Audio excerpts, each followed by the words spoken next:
രാവിലെ തന്നെ എന്തൊരു മഴയാണല്ലേ, നമുക്ക് മുറ്റത്തേക്കൊന്നും ഇറങ്ങാനേ നിവർത്തിയില്ല. ഈ ഒരു മഴയുടെ ശബ്ദത്തോടൊപ്പം തന്നെ നിറയെ ചീവീടുകളുടെ സൗണ്ടാണ്.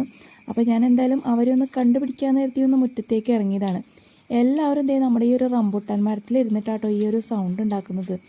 ചെറിയൊരു ഈച്ച പോലെ, ഈച്ചേനേക്കാൾ ഒരു പാറ്റയുടെ അത്രയും വലിപ്പം എന്ന് വേണമെങ്കിൽ പറയാം. എന്തേ കണ്ടോ ഇരിക്കുന്നത് കണ്ടോ, ഈ ഒരു മരത്തിൽ നിറച്ചും ഈ ഒരു ചീവീടുകളാണ്. എന്തായാലും അവരവിടെ നിന്ന് സൗണ്ടൊക്കെ ഉണ്ടാക്കട്ടെ. അപ്പം നമ്മുടെ ഗാർഡനിലേക്ക് വരാം. മഴയൊക്കെ പെയ്തപ്പോൾ നമ്മുടെ ഈ ഒരു ചെടിക്ക് ഭയങ്കര ഷൈനിങ് ആണ്. എനിക്ക് അത്ര വലിയ ഇഷ്ടമുള്ള ഒരു പ്ലാന്റ് ഒന്നും ആയിരുന്നില്ല, എന്നാലും ഭയങ്കര ഷൈനിങ്ങോടെയാണ് ഇപ്പോൾ ആൾ നിൽക്കുന്നത്. അതുപോലെ നമ്മുടെ പൂച്ചെടികളൊക്കെ നല്ല രീതിയിൽ മഴയൊക്കെ ആയതുകൊണ്ട് ഉഷാറായി നിൽക്കുന്നുണ്ട്. പിന്നെ ഈ ഒരു ചെടി ഇങ്ങനെ കോല് പോലെ വളർന്നു വന്നേക്കാണ്. അപ്പോൾ ഇത് എങ്ങനെയെങ്കിലും ഒന്ന് റിപ്പോർട്ട് ചെയ്യണം.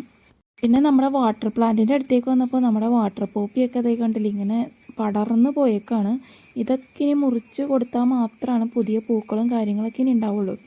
ഇത് ചെറിയൊരു ചട്ടിയിലായതുകൊണ്ടാട്ടോ ഇതിങ്ങനെ പടർന്നു പോകണേ. നമുക്കിനി ഇതൊരു ഡ്രമ്മിലേക്കോ സെപ്പറേറ്റ് ആയിട്ടൊരു വലിയ പാത്രത്തിലേക്ക് മാറ്റി കൊടുക്കണം. അപ്പോൾ നല്ല പൂക്കളൊക്കെ ഉണ്ടാവും. അപ്പോൾ മഴയൊക്കെ ആയിട്ട് സത്യം പറഞ്ഞാൽ നമ്മുടെ ഗാർഡനിൽ ഒന്നും തന്നെ ചെയ്യാൻ പറ്റുന്നില്ലെന്ന് തന്നെ പറയാം. അപ്പം മഴയൊക്കെ ഒന്ന് കുറഞ്ഞിട്ട് നമുക്ക് ഗാർഡനിൽ പുതിയ കാര്യങ്ങളൊക്കെ ചെയ്യാം. അപ്പോൾ എല്ലാവർക്കും ബൈ.